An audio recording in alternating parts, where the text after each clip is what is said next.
In 2019, someone broke into one of the most heavily guarded financial networks on Earth. They stayed inside for 97 days. And to this day, the Federal Reserve still doesn't know who they were. March 4th, 2019. A Monday. Inside a regional data center that handled internal settlement traffic for one of the 12 Federal Reserve banks, a junior systems analyst named Dana Whitfield was running a routine audit. The kind of task nobody wants, checking certificate logs that almost never show anything worth checking. That night, one line in the audit did. Before the story ends, you'll see a certificate that should not have existed, a task force that quietly grew to over 40 investigators, a suspect profile that kept changing every time they thought they'd found it, and a case file that was closed. Not because it was solved, but because there was nowhere left to look. This is the story of the intrusion the Federal Reserve has never publicly named, has never fully explained, and 97 days after it started, never actually caught. To understand how strange this case is, you have to understand what it means to get inside a system like this one in the first place. Financial settlement networks at this level aren't connected to the open internet in any simple sense. Access requires physical hardware tokens, internal certificates issued only to verified machines, and a layered trust chain where every device has to prove, cryptographically, that it belongs. It's not a wall you climb. It's a conversation you're not supposed to be able to have at all.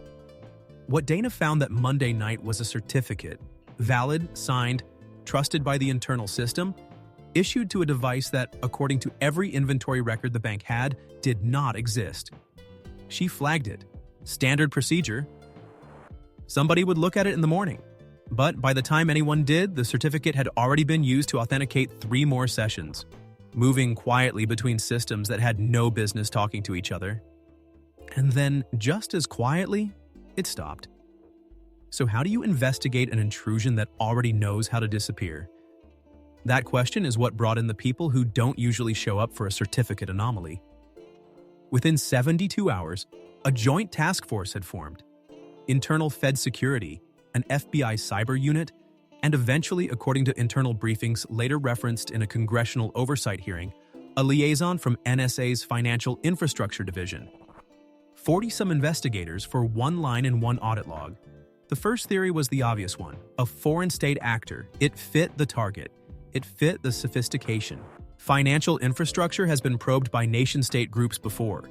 And a certificate-based intrusion, this clean pointed towards serious, well-funded operators. But the theory didn't survive contact with the data. State-sponsored intrusions into financial infrastructure have a signature. They look for something.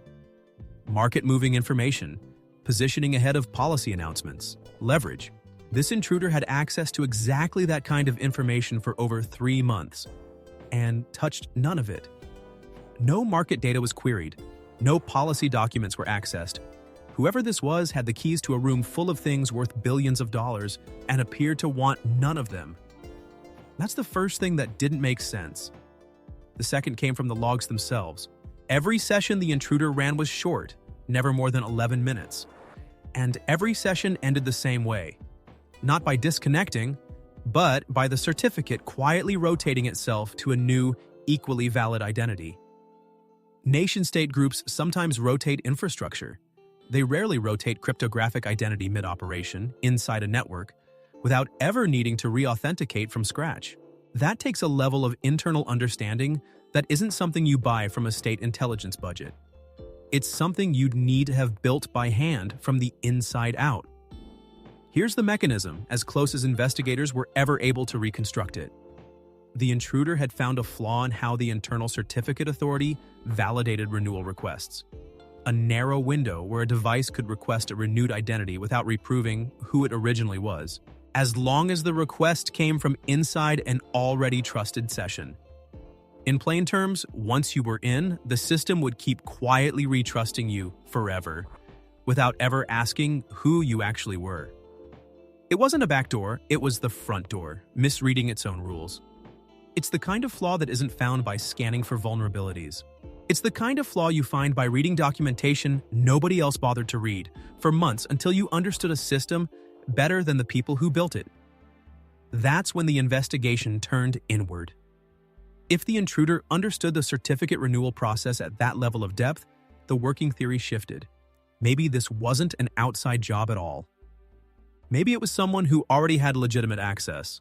A contractor, a vendor engineer, someone whose badge already opened doors nobody thought to question. For the next 6 weeks, that theory drove almost everything. Access logs for every contractor with certificate-adjacent privileges were pulled. Behavioral analysts were brought in, and one name kept surfacing more than any other, for reasons that had nothing to do with guilt and everything to do with proximity. A network engineer named Marcus Oyalaran, a contractor who had 18 months earlier helped implement part of the very renewal system that had been exploited. He was interviewed 4 times. His personal devices were examined under a cooperation agreement. His access was suspended before any charge was ever filed and stayed suspended for months while the investigation continued around him. He was never charged. He was never cleared either, not publicly. The case file, according to a source familiar with the internal review, simply moved on to other leads without ever formally closing that chapter of his life. He's not a villain in this story, and he's not a hero either. He's a person who happened to know a system well enough to be suspected of exploiting it, and who spent a year of his career defined by a certificate rotation timestamp he had no part in creating. Both things can be true at once: that suspecting him was a reasonable step in a serious investigation, and that the cost of being wrong about him was never fully repaid. If you're still with us at this point, you already know this one doesn't end clean, and the comment section on this one is going to have some strong opinions about how Marcus was treated.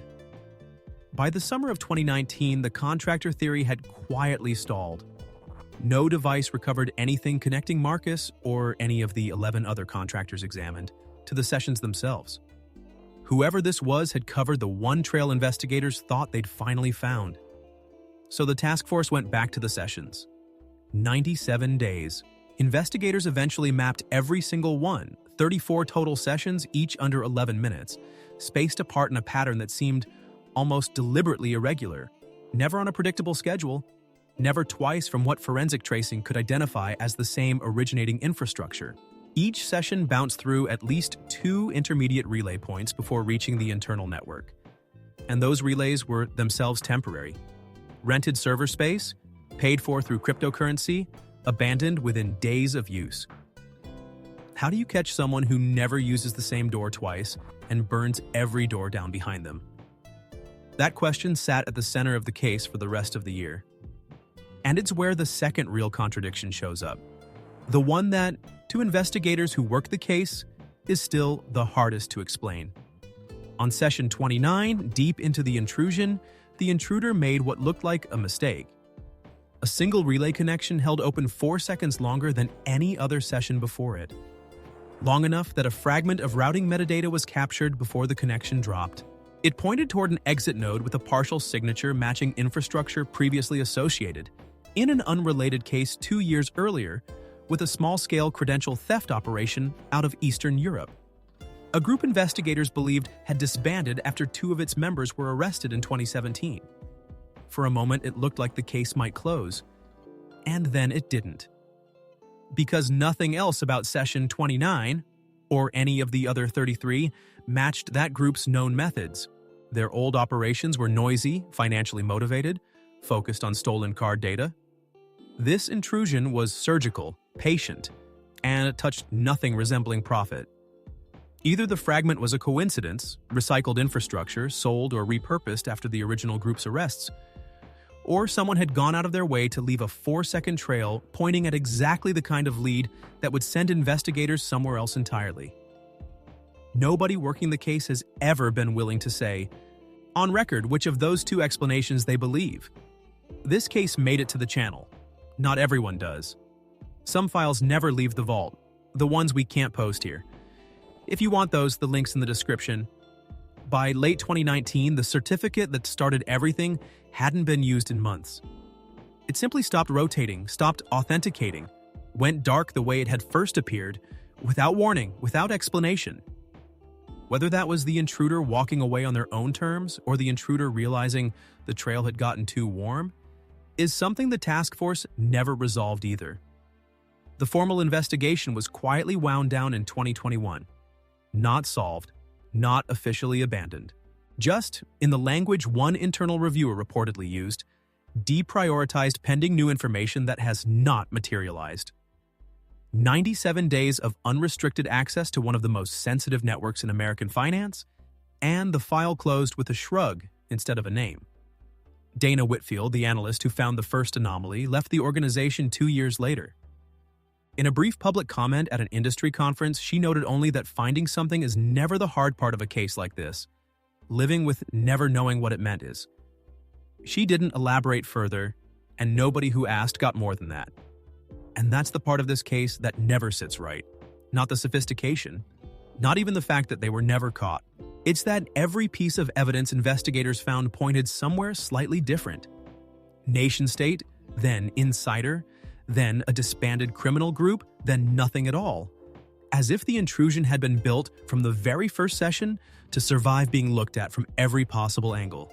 Maybe that's exactly what it was.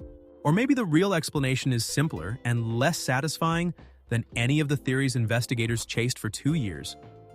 Sometimes the trail just runs out, and no one designed it that way at all.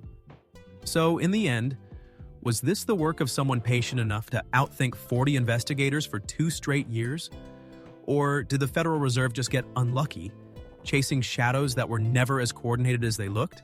Leave your answer below. Half of you are about to disagree with the other half. And if you want to see another case where the system meant to catch someone ended up exposing more about itself than about the person it was chasing, that story is waiting right